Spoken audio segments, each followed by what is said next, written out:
자, 안녕하십니까, 여러분. 자, 생활과 윤리의 이만희 선생님이에요. 자, 오늘은 이제 생활과 윤리 두 번째 시간을 갖도록 하겠습니다.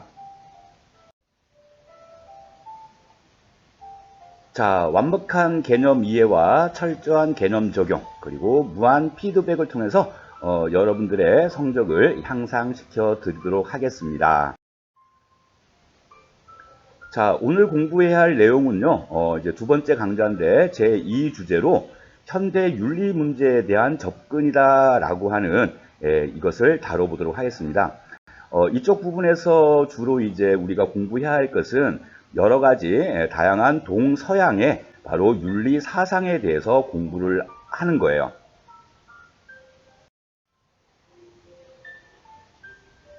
자, 2강 들어가도록 하겠습니다. 자, 동서양의 윤리적 접근. 그래서 동양에서는 유교, 불교, 도교 사상에 대해서 공부를 할 것이고, 그리고 서양 그 사상으로서는 바로 이론 윤리학의 큰 틀인 바로 세 가지 의무론, 공리주의, 덕윤리에 대해서 공부를 해보도록 할 거예요.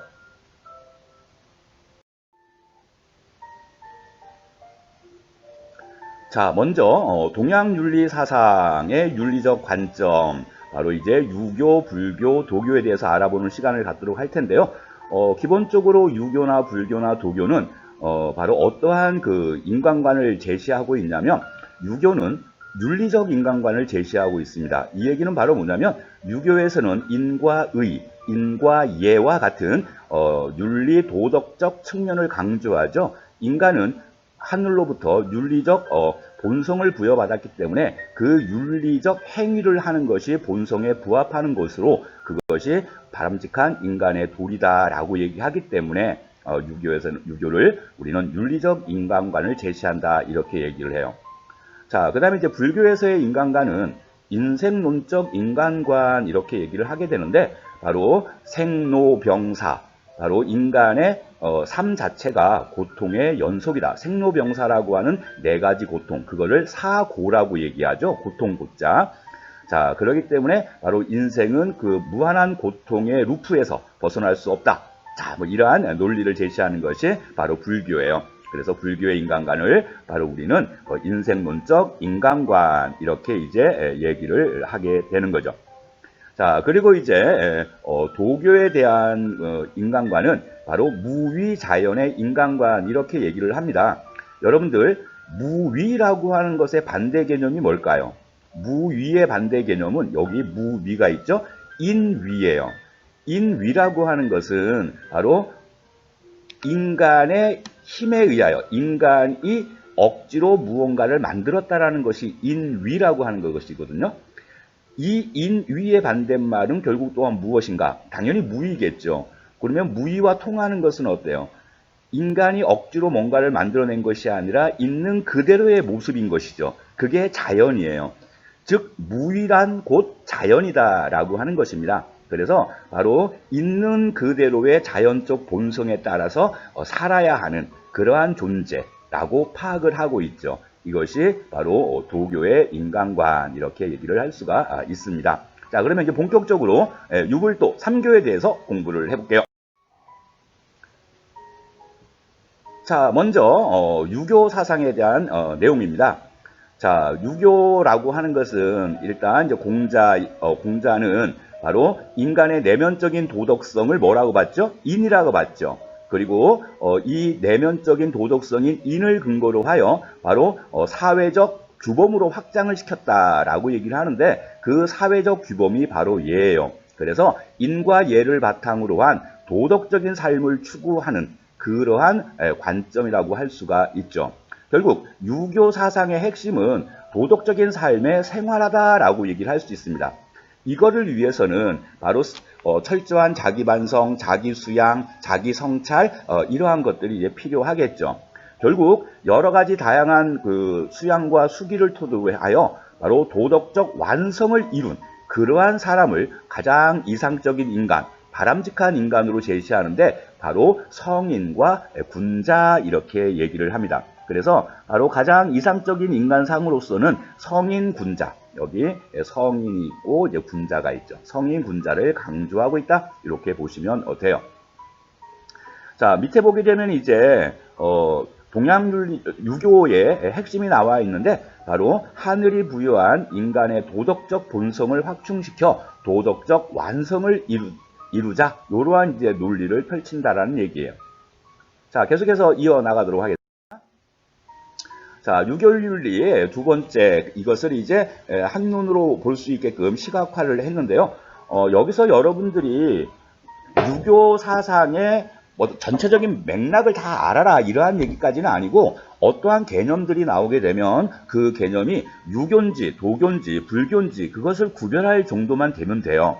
자, 일단 여기 보게 되면 거경궁리라고 하는 것이 있죠. 항상 엄숙하고 차분한 마음의 자세를 바탕으로 하여 또한 끊임없이 바로 이치를 탐구한다라고 하는 그러한 개념이 거경궁리라고 하는 개념인데 바로 이것이 유교 윤리의 핵심이 된다.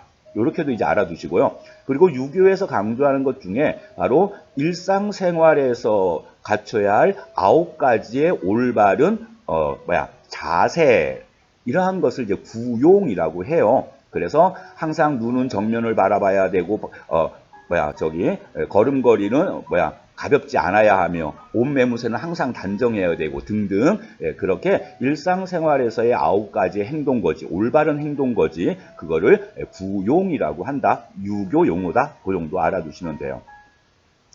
자, 그리고 또한 이제 개인이 어떤 갖춰야 할 그러한 덕목으로서 유교에서 가장 강조하는 것 중에 하나가 바로 사단사덕이라고 하는 것이 있죠.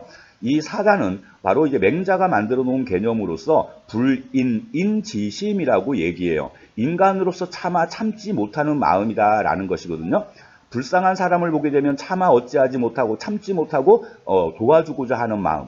불의를 보면 차마 어찌하지 못하고 참지 못하고 그것을 어때요? 시정하고자 하는 그러한 마음, 기타 등등, 이렇게 측은지심, 수호지심, 사양지심, 시비지심, 이 네 가지를 사단이라고 얘기하는데 바로 이 사단이라고 하는 것은 사덕의 근거가 되는 겁니다. 측은지심이 확장되어 인이 되고 이러한 식이죠. 그래서 바로 사덕은 인, 의, 예, 지 네 가지 덕목이 되는 거예요. 여기다가 추가적으로 믿을 신자, 신을 추가시키게 되면 바로 오상이라고 하는 그러한 개념으로 확장이 돼요. 사단, 사덕, 오상, 기타 등등. 자, 이러한 것은 다 어디 거다? 유교 용어다. 그리고 항상 모든 일에 어때요? 하나의 마음으로 집중하라라고 하는 것이 이제 주일무적이라고 하는 그러한 개념이 된다. 자, 그 다음에 이제 유교에서 또한 강조하는 덕목으로서는 성과 경이라고 하는 것이 있어요. 바로 성은 어때요? 성실성, 그러한 성자고요. 경은 공경할 때 그러한 경자예요. 그래서 항상 성실한 마음의 자세를 바탕으로 하여 또한 하늘과 혹은 외부 대상을 경외하는 그러한 마음을 가져라라고 하는 것이죠. 자, 그리고 이제 바로 이 유교에서 또한 강조하는 것 중에 하나가 효제, 충신, 서라고 하는 것입니다. 그래서 기본적으로 도덕적인 완성을 이루기 위해서는 바로 부모에 대한 효, 형제 간의 우애, 그 다음에 어때요? 이때 충이라고 하는 것은 국가에 대한 충성, 그런 의미가 아니라 바로 자신이 맡은 바 일을 지극정성으로 다 해내는 것이에요. 그리고 믿을 신, 그리고 상대방에 대한 배려의 자세, 서. 이렇게 이러한 덕목들은 다 유교 용어에 해당된다라는 거 알아두시고, 자, 요것이 이제 약간 개인적인 측면에서의 그런 덕목이다라고 한다면, 자, 공동체에 관련된 유교 윤리의 핵심적인 키워드 어떠한 것들이 있는가 한번 보도록 할게요. 자, 일단 유교에서 가장 이상적으로 파악하고 있는 사회가 바로 대동사회예요. 자, 대동사회라고 하는 것은 클 대자에다가 같을 동자를 쓰는 거거든요. 커다란 울타리 내에 모든 사회 구성원들이 더불어 살아갈 수 있는 그러한 사회를 지칭하는데 바로 그러한 사회는 어떠한 사회일 것 같아요? 현대로 얘기하게 되면 바로 복지사회에 해당되는 거죠. 사회적 약자들이 공동체 밖으로 어때요? 쫓겨나지 않는, 함께 한 울타리 내에서 더불어 살아가는 그러한 사회를 꿈꿨다라는 거예요. 자, 그리고 이제 바로 공동체가 올바로 유지되기 위해서는 각자 맡은 바 역할, 본분에 충실해야 되겠죠. 바로 그 사상이 바로 공자의 정명사상이라고 하는 것이에요. 정명이라고 하는 것은 군, 신신, 부부, 자자. 임금은 임금다워야 되고, 신하는 신하다워야 되고, 어버이는 어버이다워야 하고, 자식은 자식다워야 한다라는 개념이죠.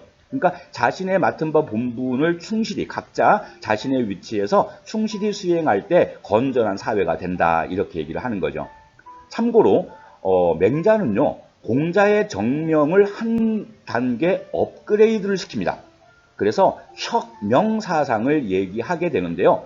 혁은 가죽혁대를 뜻하는 것이에요. 명은 이름 명자고요. 그러면 왕이 되게 되면 그 왕이 차는 그 커다란 혁대에 왕의 이름이 세워지는 겁니다. 그 혁대의 이름을 바꾸자라고 하는 것이죠. 그러니까 통치자를 교체시켜야 된다. 그러니까 민본주의적 입장에서 바로 군주는 군주다워야 하고 군주답다라고 하는 것이 뭐죠? 바로 백성을 올바르게 보필하는 것이 군주의 그 역할이에요. 그러지 못한 자는 교체해야 된다. 그것이 바로 혁명이라고 하는 것이죠. 자, 그리고 이제 공동체의 수장은 바로 이 두 가지를 명심해야 되는데 그게 바로 뭐냐면 수기안인, 수기치인이라고 하는 것이에요. 우리가 흔히 이런 말 많이 들어보셨죠? 수신제가 치국 평천하. 예, 그러한 이제 개념에 해당되는 겁니다. 그래서 자기를 올바르게 먼저 수양을 하고 난 다음에 백성을 편하게 한다. 이러한 의미가 되는 거죠. 마찬가지고요. 그리고 이제 삼강오륜. 자, 이러한 것들은 다 유교에 해당되는 내용들이다. 자, 나옵니다. 대동사회. 자, 큰 도가 행해지고 어질고 능력 있는 자가 버려지지 않으며 자기 부모만을 부모로 섬기지 않으며 젊은이들은 모두 일할 수 있고 가난한 자, 불쌍한 자, 고아들이 버려지지 않으며 노인들은 편히 생을 마감할 수 있는 그러한 사회. 즉 이러한 공자가 2500여 년 전에 제시한 대동사회는 오늘날 우리가 추구하는 사회의 모습과도 상당히 유사해요. 어질고 능력 있는 자가 버려지지 않는다. 능력주의 사회죠. 그리고 이제 가난한 자, 불쌍한 자, 고아들이 버려지지 않는다. 복지사회가 되는 것이고요. 젊은이들이 모두 일할 수 있다. 청년 실업 해소되는 거죠. 노인들은 모두 편히 생을 마감할 수 있는 사회. 바로 이러한 사회라고 하는 것은 우리가 추구하고 있는 바로 복지 사회에 해당되는 겁니다. 자, 바로 이 공자는 편협한 가족 이기주의에서 탈피하여 능력주의 사회, 이상적인 복지 사회를 추구하고 있다. 참고해 주세요. 자, 그리고 이제 가끔 이제 시험에 나올 수도 있는데 육아와 묵가를 비교하는 경우가 있어요. 육아에서도 사랑을 강조하고 묵가에서도 사랑을 강조하는데 육아의 사랑은 인이에요. 묵가에서 중시하는 사랑은 겸애라고 얘기를 합니다. 그런데 육아에서 얘기하는 인이라고 하는 것은 친소 좀비의 분별을 전제로 한 그러한 차별적인 사랑, 분별적인 사랑, 구별적인 사랑이다 이렇게 얘기하는 거예요. 그러니까 나랑 가장 가까운 우리 부모 형제에 대한 사랑이 우선이에요. 그런데 거기에서만 머무르면 가족 이기주의에 빠지겠죠. 그거를 다른 사람으로까지 확장시켜라 라고 얘기하는데 바로 묵자는 그러한 것을 비판하면서 겸애를 들고 나와요. 그래서 바로 자기를 사랑하듯 타인을 사랑하고 자가를 사랑하듯 타가를 사랑하고 자국을 사랑하듯 타국을 사랑하라. 이게 바로 겸애인데 자기 부모나 이웃 부모나 자기 자식이나 이웃 자식이나 차별 없이 모두 똑같은 마음으로 똑같은 형식으로 대해야 된다라고 얘기한 것이에요. 그것이 바로 묵자의 겸애설입니다. 자, 그리고 이제 우리가 불교 윤리에 대해서 이제 알아볼 텐데요. 자, 우리가 첫 번째 불교에서는 바로 인간이라고 하는 존재를 어떻게 파악했는가? 그래서 불교의 인간관, 인생론적 인간관 이렇게 얘기했죠. 예, 왜 그러냐면 바로 이것 때문이에요. 인생은 생로병사의 바로 고통에 빠져 있어요. 그거를 사고라고 얘기하죠. 우리 모든 인간들은 바로 태어나고 늙고 병들고 죽음에 이르기까지 엄청난 고통을 당하는 그러한 존재다. 이것이 바로 인생론적 인간관의 핵심이에요. 아셨죠? 자, 그러면 이러한 죽음이라고 하는 것은 그 고통을 끊는가? 아니죠. 불교에서는 윤회 사상이라고 하는 것이 있어요. 바로 전생에서 지은 업에 의해서 다시 인간으로 태어날지 가축으로 태어날지 아무튼 또 다른 인생을 살아야 돼요. 그 인생 역시 생로병사의 고통을 갖게 되는 거죠. 이러한 인생의 루프에서 벗어날 수 없어요. 한 가지 방법은 있죠. 아주 좋은 일을 많이 하여 좋은 업을 쌓게 되면 이러한 윤회의 사이클을 깨트리고 바로 열반으로 들어갈 수 있다. 이렇게 보는 것이 이제 불교의 내용이에요. 자, 불교의 주요 사상을 보게 되면요. 바로 연기설, 삼법인설, 사성제. 자, 이러한 것들이 있는데 이 개념들은 다 불교 용어다라고 하는 거 알아두시고요. 각자 어떠한 것들이 있는지 한번 알아볼게요. 자, 삼법인설과 사성제. 자, 요게 있습니다. 서울특별시 교육청입니다.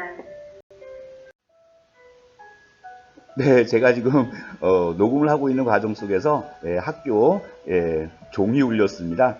그래서 잠깐 잡음이 들어간 점 양해해 주시고요. 자, 삼법인설과 사성제라고 하는 것이 있는데 삼법인설은요, 세 가지 진리, 성스러운 진리, 사성제는 네 가지 성스러운 진리. 그냥 이렇게만 이해해 주면 돼요. 아무튼 그러면 세 가지 법이란 어떠한 것인가 한번 알아보도록 할게요. 일단 재행무상, 재법무아, 일체계고 이거를 가리켜서 삼법인설이라고 얘기해요. 그리고 어떨 경우에는 일체계고를 빼고 그 밑에 있는 열반적정 이거를 넣어서 삼법인설이라고도 얘기합니다. 그리고 이 네 가지를 다 합쳐서는 사법인설 이렇게도 얘기하는데요. 자, 이 삼법인설을 잘 보게 되면 불교 사상의 윤곽을 파악할 수가 있어요. 자, 먼저 한번 알아볼게요. 재행무상. 이때 재라고 하는 것은 재군들 다 나를 집중해. 이때 모두 뭐 이러한 의미를 가지고 있는 거예요. 그리고 이제 이 행이라고 하는 것은 모든 사물과 현상, 모든 현상과 사물을 뜻하는 거예요. 그래서 모든 사물과 현상 그 자체는 이때 없다. 뭐가 없다? 상이 없다. 항상 상자예요. 그러니까 고정된 것이 없다. 고정불변한 것이 없다. 고정불변의 실체가 없다라는 거예요. 자, 우리는 이러한 말을 하죠. 우리는 흐르는 강물에 바로 손을 2번 담글 수가 없어요. 처음에 담궜던 그 물은 이미 떠내려가고 없는 거죠. 자, 아무튼 고정된 건 없습니다. 자, 우리가 아무리 봄을 좋아한다고 하더라도 그 봄을 영원히 붙잡을 수는 없죠. 봄이 지나고 나면 여름이 오게 되는 거예요. 그것이 바로 법칙이라는 거죠. 자, 근데 그 법칙에 따라 보게 된다면 바로 재법무아라고 하는 그러한 또한 진리가 나오게 돼요. 그 모든 것은 끝없이 변화하고 고정된 것이 없으니까 나의 고정불변의 실체도 없는 것이다 라고 하는 것이 재법무아예요. 그러니까 태어나고 그 다음에 젊은 나, 갓난아이로 태어난 나, 그 다음에 젊은 나, 그 다음에 늙은 나, 그 다음에 죽어서 먼지로 돌아가고 있는 나. 이 중에 어떠한 것이 나의 진정한 실체인가?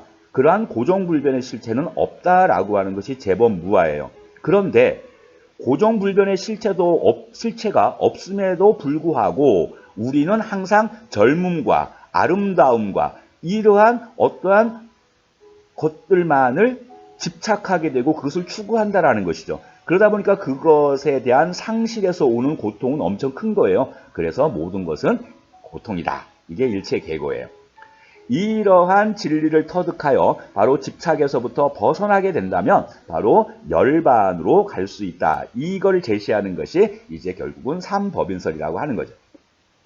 사성제도 마찬가지 논리예요. 어떠한 거냐면 사성제는 고성제, 집성제, 멸성제, 도성제 이렇게 4개를 지칭하는 건데 바로 고성제는 고통을 얘기하는 거예요. 인생 우리의 삶의 현실 그 자체가 고통이다. 집은 집착을 뜻하는 것이고 이 고통이 나타나게 되는 원인을 제시해 주는 것이 집성제예요. 그래서 애욕, 무명 따위가 바로 우리 고통을 가져다 주는 것이다. 멸성제는 이러한 고통의 소멸의 상태를 보여주는 거죠. 열반을 제시하는 겁니다. 그리고 도성제는 그것에 도달할 수 있는 방법을 제시해 주는 거예요. 그래서 바로 이제 이 방법으로서는 바로 8정도, 그래서 정정진, 정업, 정어, 정사유 등등 그러한 8정도를 제시하고요. 중도의 그러한 수행법을 제시하는 것. 이것이 불교의 사성제.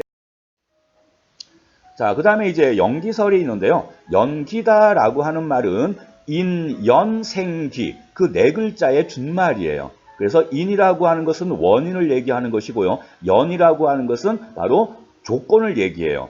우리가 옷깃만 스쳐도 인연인데 그러면 지금 우리가 옷깃을 스치는 정도의 만남이 있기까지 그 이전에 어떠한 조건이 형성되어 있었다는 얘기예요. 자, 바로 이것이 생하면 저것도 생하고 이것이 멸하면 저것도 멸한다. 모든 현상과 관계성은 바로 인과 연의 필연적 작용에 의해서 형성되는 것이다. 그러니까 너가 있음으로 인하여 내가 존재하는 것이고 내가 존재함으로써 네가 존재한다. 상호 의존적 관계를 파악하게 된다면 내가 소중하듯 타인도 소중하다라고 하는 것을 인식하게 될 거예요. 바로 이러한 인식 속에서 비로소 바로 불교 최고의 윤리 규범이라고 할 수 있는 자비가 만들어진다. 이렇게 얘기할 수가 있는 거죠. 자, 그 다음에 이제 도가에서의 윤리적인 접근. 자, 도가 사상을 우리가 노장 사상이라고도 얘기하는데, 자, 바로 이제 이 도가의 핵심은 아까도 얘기했지만 무위자연이에요.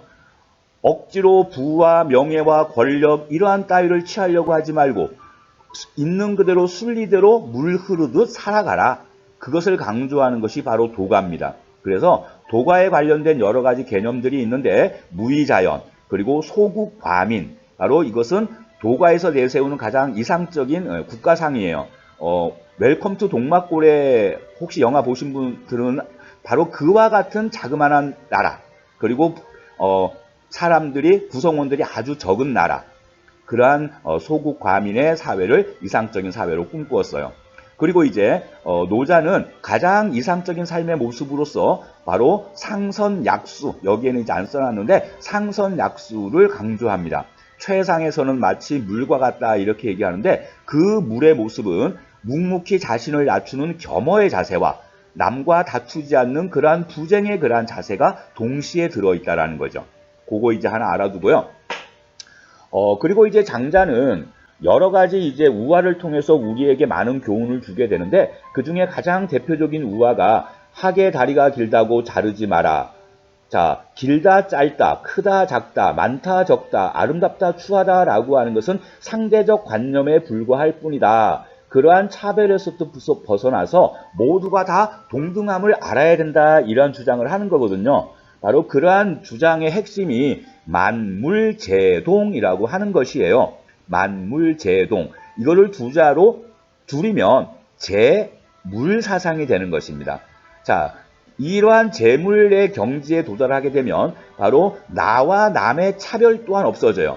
그것이 바로 이제 물아일체의 경지다라고 얘기하는데 그러한 물아일체의 경지에 도달하기 위해서는 바로 두 가지 수행법이 있어요. 조용히 앉아 나를 구속하는 모든 것을 망각하는 것이죠. 내 손의 존재를 잊어버리는 거야. 내 손발의 존재까지도 잊어버리는 거야. 바로 그러한 것을 좌망이라고 하고요. 내 마음속에 있는 헛된 욕구들 이러한 것들을 비워서 깨끗하게 만드는 것. 그것을 심재라고 하는 것이에요. 바로 이와 같은 개념들 자체가 바로 도가 용어다. 이렇게 이제 알아두시면 돼요. 자, 도가는 인간을 자연의 일부분으로 파악해요. 자연 꾸미지 않고 억지로 도모하지 않으며 우쭐대거나 자만하거나 교만하지도 않아요. 순리에 따라 묵묵히 자신의 삶을 사는 것을 최고의 가치로 삼는 것이 바로 여기 있는 도가 사상이라고 하는 것이에요. 자, 그 다음에는 이제 바로 서양 윤리 사상의 윤리적 관점, 이론 윤리의 종류에 대해서 이제 알아보겠는데 바로 칸트의 의무론, 그 다음에 이제 벤담과 밀의 공리주의, 그 다음에 이제 아리스토텔레스의 덕윤리 등등이 바로 이론 윤리의 핵심이라고 할 수가 있습니다. 자, 그럼 간단하게 이제 알아보도록 할게요.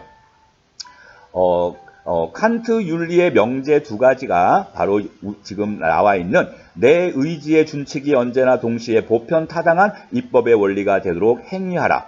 즉 네가 세우고자 하는 바로 도덕윤리 모든 사람들에게 보편타당하게 적용될 수 있는 것을 파악하여 도덕법칙을 세워야 된다라는 얘기예요. 그러면 모든 사람들이 합의할 수 있는 그러한 보편타당한 입법이 뭘까? 그러한 경률이 뭘까? 바로 두 번째 나오는 거죠. 그 어떠한 경우에도 인간을 수단이 아닌 목적 그 자체로 대우하라라는 거예요. 그러면 이 명제에 따르게 된다면 다른 많은 사람을 살리기 위하여 장기 이식을 하는 것은 바로 한 개개인의 인격을 어때요? 많은 사람들을 살리기 위한 하나의 수단으로 활용한 것이기 때문에 그것은 도덕적인 행위가 될 수 없다라고 하는 그러한 논리를 펼치겠죠. 바로 이러한 것들이 바로 칸트의 바로 의무론이라고 할 수가 있어요. 이거를 도시에서 보게 된다면 칸트는 우리 인간에게는 실천 이성이 자리 잡고 있습니다. 실천 이성은요, 바로 우리에게 도덕 법칙을 수립하라고 명령을 내리며 또한 거기에 그치지 말고 반드시 의무적으로 실천하라라고 하는 그러한 명령을 내리는 이성이에요. 그런데 이 실천 이성이 내리는 명령은 정언 명령이라고 얘기할 수 있어요. 정언이라고 하는 것은요, 조건이 붙지 않는 명령이에요. 이게 반대 개념이 바로 반대 개념은 뭐냐면 바로 가언 명령이라고 할 수 있죠. 열심히 공부해라. 이거는 정언이에요. 대학 가려면 열심히 공부해라. 이거는 가언이에요. 그래서 실천 이성은 아까도 얘기했듯이 내 의지의 경륜이 언제나 동시에 보편타당한 입법의 원리가 되도록 행위하라고 바로 정언 명령으로 우리에게 내세우는 거죠. 결국 이것에 따르게 된다면 칸트가 얘기하는 도덕적 행위라고 하는 것은 실천 이성의 명령에 자발적으로 복종한 것이죠. 그죠? 칸트는 이러한 얘기를 했어요. 그 자체로 선한 것은 선의지밖에 없다. 그러니까 보편타당한 절대적인 도덕 법칙을 실천하고자 하는 그 의지는 결과와 상관없이 무조건 선인 것이죠.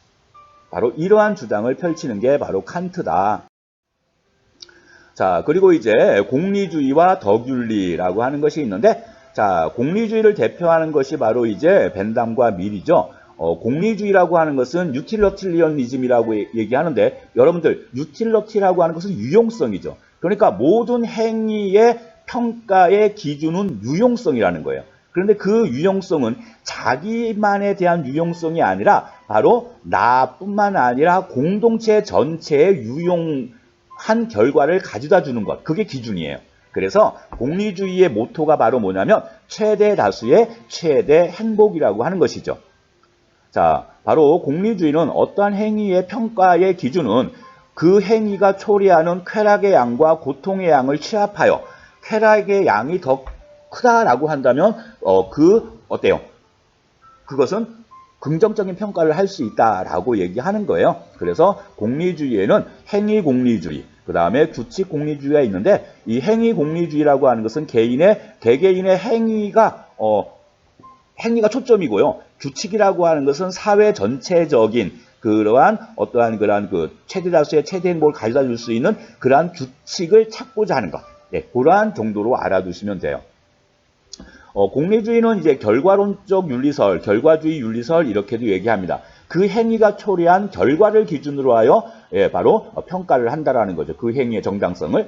자, 그런데 이제 마지막으로 덕윤리라고 하는 것이 있어요.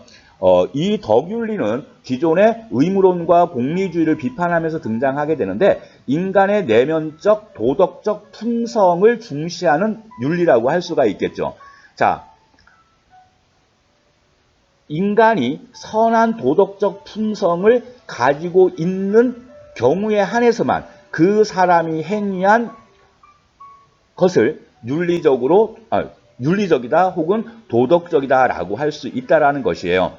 자, 맥킨타이어의 얘기를 잠깐 살펴보게 되면 덕은 습득된 인간의 자질로서 그것을 소유하고 실행하면 우리는 실천에 내재된 선들을 성취할 수 있다. 즉 습득된 덕이 있어야만 그 행위의 그 덕을 기초로 하여 올바른 도덕적 행위가 나타나게 된다. 바로 품성의 중요성을 강조하는 거죠.